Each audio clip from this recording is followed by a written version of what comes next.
Hello fans!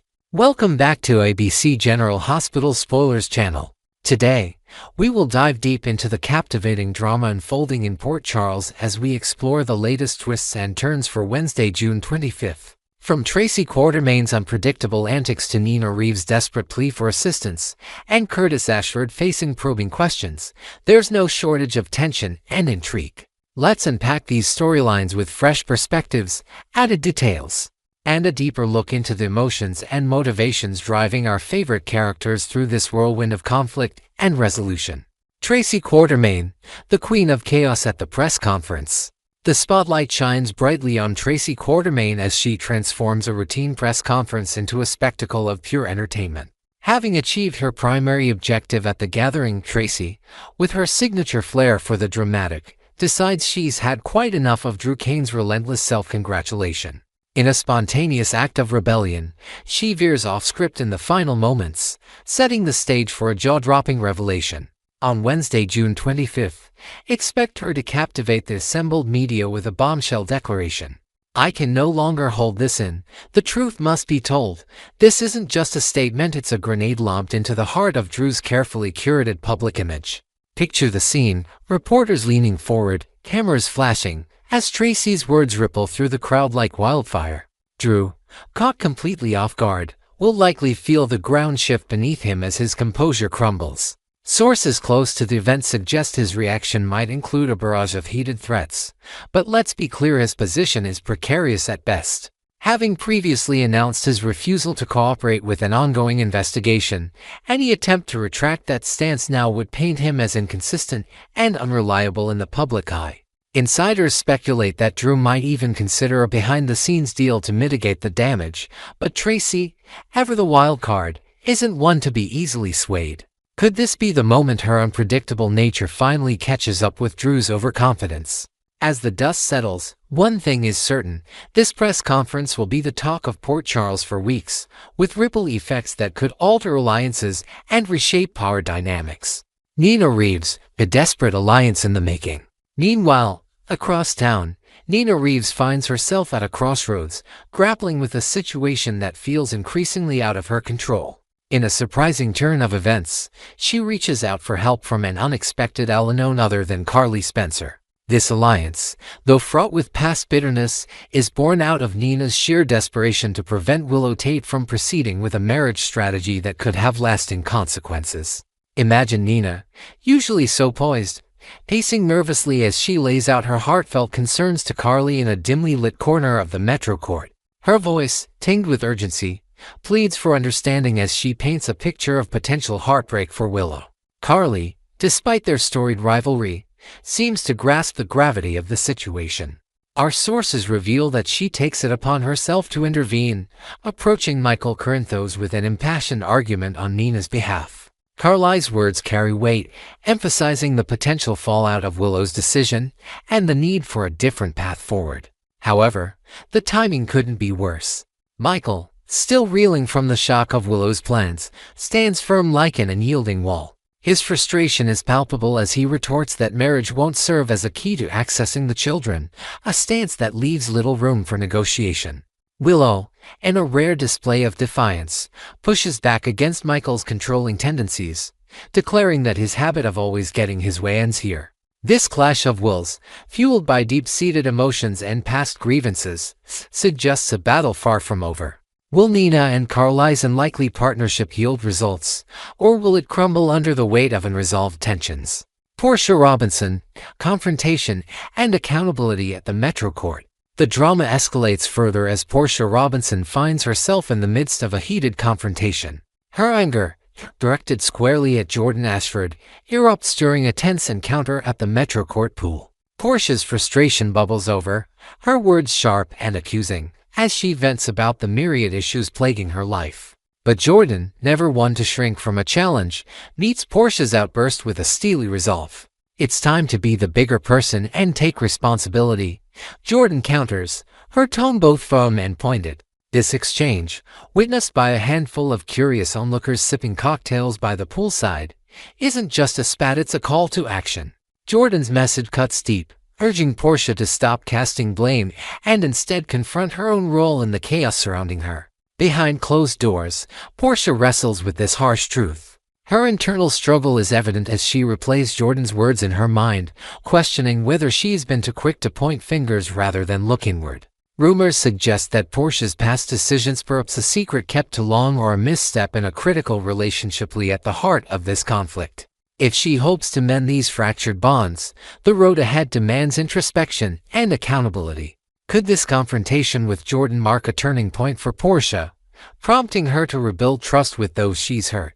Or will her pride stand in the way of true reconciliation?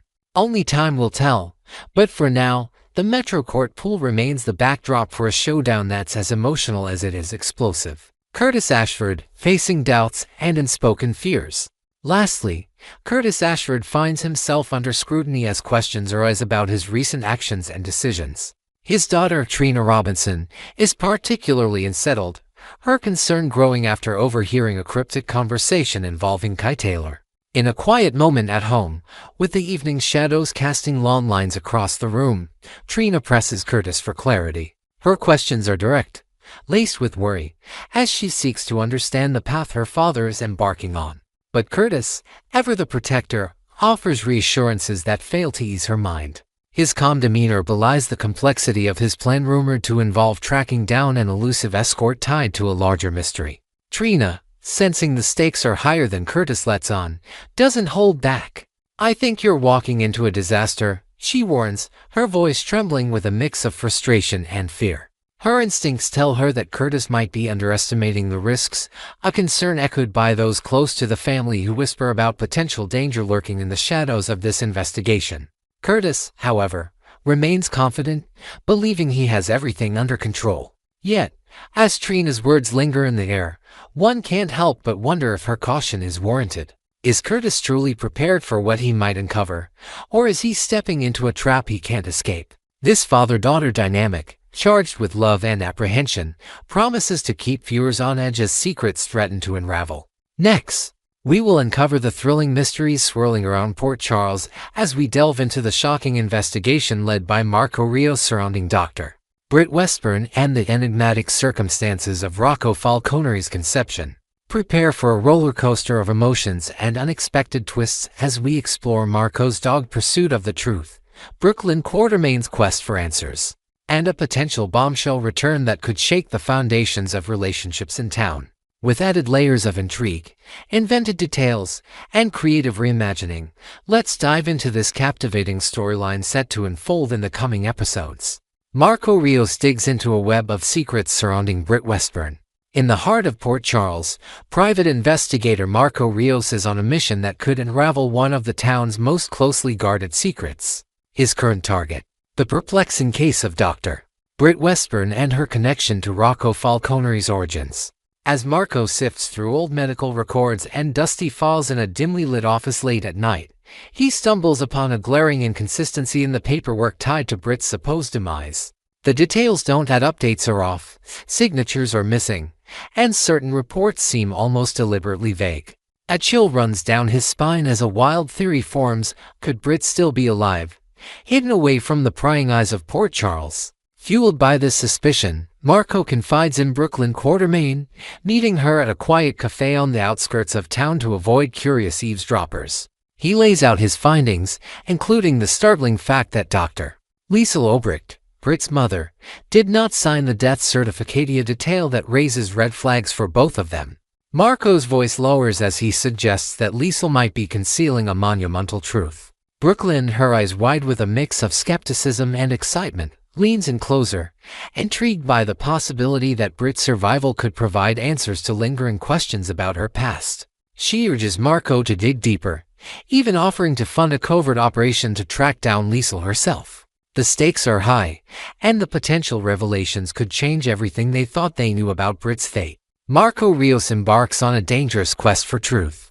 With Brooklyn's backing, Marco sets off on a daring expedition to locate Liesl Obrecht, determined to uncover whether Britt truly met her and/or if a grand deception is at play. His journey takes him far from the familiar streets of Port Charles to a secluded European clinic, rumored to be where Liesl has been spending much of her time. Picture Marco, weary from travel, navigating cobblestone paths under a gray sky, his determination unwavering despite the challenges. After days of dead ends and cryptic responses from locals, he finally corners Liesel in a sterile hospital corridor, the faint beep of medical equipment echoing in the background. Marco wastes no time, confronting Liesel with pointed questions about the discrepancies in Britt's death certificate and the puzzling gaps in official records.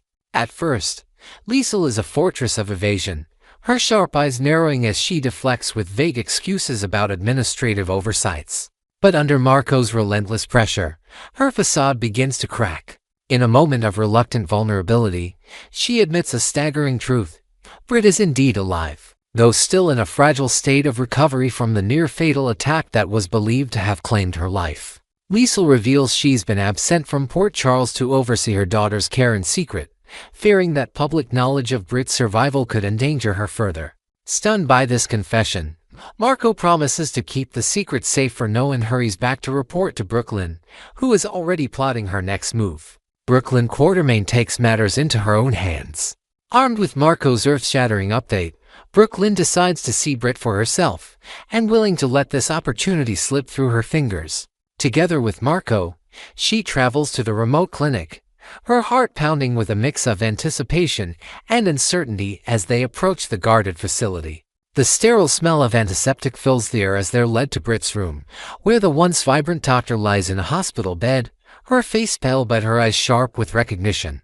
Brooklyn, masking her nerves with a determined smile, greets Britt warmly, recalling their shared history in Port Charles as a way to ease into a heavier conversation. Once the pleasantries fade, Brooklyn gets to the heart of her visit, Rocco Falconeri and the tangled web of his conception. She pours out her frustration over how Lulu Spencer's actions fractured her bond with her son, a wound that still festers. Brooklyn's voice trembles as she confesses her desire to turn the tables on Lulu, using the truth about Rocco's origins as leverage. She probes Britt for details, learning that Rocco may be unaware of Britt's role as the woman who carried him into the world under such controversial circumstances. Moved by Brooklyn's raw emotion and perhaps seeing a chance to reclaim her own narrative, Britt agrees to share every detail of the saga, painting a vivid picture of the choices and deceptions that led to Rocco's birth. As their conversation deepens, Brooklyn seizes the moment, proposing that Britt return to Port Charles once she's strong enough to confront the past head-on. Brooklyn convinces Britt to join her cousin Port Charles. With Britt nearing the end of her recovery, Brooklyn presses her advantage, weaving a compelling case for Britt's return to Port Charles. She paints a vivid picture of the impact Britt could have by revealing the truth to Rocco, not only setting the record straight but also delivering a long-overdue reckoning for Lulu. Britt, having survived the venomous attack that was meant to end her and disproving earlier fears of Huntington's disease, feels a renewed sense of purpose. Her time in hiding has been lonely, and the idea of reclaiming her place in the world while settling old scores stirs something within her. After a moment of quiet reflection, staring out the hospital window at a distant horizon, Britt nods in agreement, her resolve hardening. Brooklyn's plan is audacious, bring Britt back to Port Charles under the radar, orchestrating a dramatic reveal that will catch Lulu off guard. She assures Britt that this isn't just about revenge, it's about truth and giving Rocco the chance to understand his full story, no matter how complicated. Britt, fueled by her own unresolved feelings about the past, commits to the plan, eager to see the look on Lulu's face when long-buried secrets come to light. Whispers among hospital staff suggest Britt's discharge is imminent, potentially within weeks, setting the stage for a homecoming that could ignite fireworks across town. Could this alliance between Brooklyn and Britt be the key to dismantling Lulu's carefully constructed world, or will their scheme backfire in unexpected ways? The unanswered questions looming over Port Charles. As these events unfold, the residents of Port Charles remain blissfully unaware of the storm brewing just beyond their borders. Marco Rios' investigation has cracked open a mystery that could rewrite history for many key players, from Rocco to Lulu to Britt herself. Will Marco and Brooklyn succeed in bringing Britt back to town without tipping off their enemies? Can Britt muster the strength, both physical and emotional, to face the ghosts of her past and deliver the truth to Rocco? And perhaps most crucially, will Brooklyn's thirst for retribution against Lulu achieve the closure she seeks, or will it unleash chaos she can't control? The layers of deception, hidden recoveries, and personal vendettas promise a storyline rich with tension and heartbreak. Next, We will delve into the sizzling undercurrents and tangled relationships heating up in Port Charles, focusing on the intriguing dynamic between Sonny Corinthos, Ada Justine Turner, and PCPD Commissioner Anna Devane. As romantic sparks and professional rivalries collide, we're witnessing the potential for a love triangle that could redefine loyalties and ambitions. With fresh details, creative twists, and invented elements woven into the narrative, let's explore the charged interactions and simmering tensions that promise to keep us glued to our screens in the latest episodes of General Hospital. Buckle up for a deep dive into passion, power plays, and unexpected connections. Sonny Corinthos and Ada Justine Turner, a dance of danger and desire. In the bustling heart of Port Charles, Sonny Corinthos, the enigmatic mob boss, finds himself increasingly entangled with Ada Justine Turner, a woman whose ambition burns as brightly as her determination to climb the legal ladder. Their paths have crossed with notable frequency of late, particularly during the glamorous 2025 Nurses' Ball, where their charged glances across the ballroom hinted at something brewing beneath the surface. Their chemistry crackled again on Friday, June 20th, during the town's adult softball league clash, where Corinthos Coffee faced off against the PCPD. Picture the scene, the late afternoon sun casting long shadows over the field, the crowd buzzing as Sonny and Justine shared a playful yet pointed exchange at the dugout, her competitive smirk meeting his confident grin. It's a moment that suggests more than just a rivalry over a game. Justine, with her sights set on shedding the assistant from her district attorney title, sees taking down a figure like Sonny as her golden ticket to the top. Yet, beneath her steely resolve lies a flicker of doubt or perhaps attraction as recent interactions show her hard edges softening ever so slightly. Imagine her late at night in her office, surrounded by case files on Sonny, pausing to replay their banter from the game, her reluctant smile tugging at her lips. Meanwhile, Sonny, no stranger to navigating dangerous waters, seems to reciprocate this shift, his usual wariness giving way to a curious warmth toward the tenacious Ada. Whispers around town suggest Justine might initially storm into this battle with legal guns blazing, aiming to lock Sonny behind bars, only to find herself ensnared by his undeniable charm. Could this professional crusade morph into a personal entanglement, blurring the lines between justice and desire? Anna Devane and Sonny Corinthos, rekindling old flames. Adding another layer to this simmering pot is Anna Devane, the PCPD commissioner with a long, complicated history with Sonny. Their friendship has weathered storms over the years, oscillating between alliance and opposition, but a recent conversation before the softball game revealed a lighter, almost flirtatious side to their bond. Imagine them standing by the sidelines, Anna chuckling at Sonny's mock-serious trash talk about the upcoming match. The air between them charged with a playful familiarity that caught onlookers' attention. It's a subtle moment, captured under the gleam of stadium lights, that has fans buzzing about whether the writers are hinting at rekindling a romance that was briefly explored in 2024 before being sidelined amid creative reshuffles in the show's writing team. The potential for Anna and Sonny to reignite their connection carries a delicious irony. As the head of the PCPD, Anna represents the very institution that views Sonny as its prime target, creating a forbidden allure to any romantic entanglement. Picture clandestine meetings at a tucked-away diner on the edge of town, where they discuss everything but business, their shared history weaving a fragile thread of trust. Adding fuel to this fire is the younger generation's budding romance between Anna's granddaughter, Emma Scorpio Drake, and Sonny's nephew, Giovanni Joe Palmieri. Could the writers be setting the stage for a parallel love story across generations, uniting grandparents in a surprising twist of fate? The prospect of Anna and Sonny exploring uncharted territory together offers a narrative rich with conflict, as duty and desire wage war within them both. Justine Turner vs. Anna Devane, a rivalry ignites. The tension doesn't stop at romantic possibility, it extends to a fierce rivalry between Justine Turner and Anna Devane, two powerful women whose animosity crackles like static electricity. Justine, ever the opportunist, seems to relish flaunting her growing rapport with Sonny and even his right-hand man, Jason Morgan, in Anna's face, using every chance encounter as a weapon. Visualize a tense moment at the PCPD station, where Justine casually mentions a coffee run with Sonny while Anna, behind her desk, grips her pen a little tighter, her polite smile masking a storm of irritation.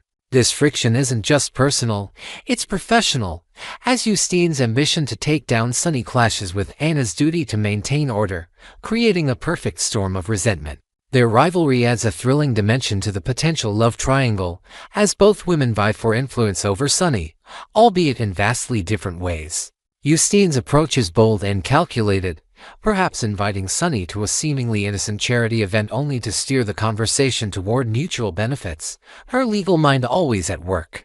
Anna, on the other hand, might lean on their shared past, reminiscing over a quiet drink at Kelly's about the battles they fought side by side, hoping to appeal to his deeper loyalties.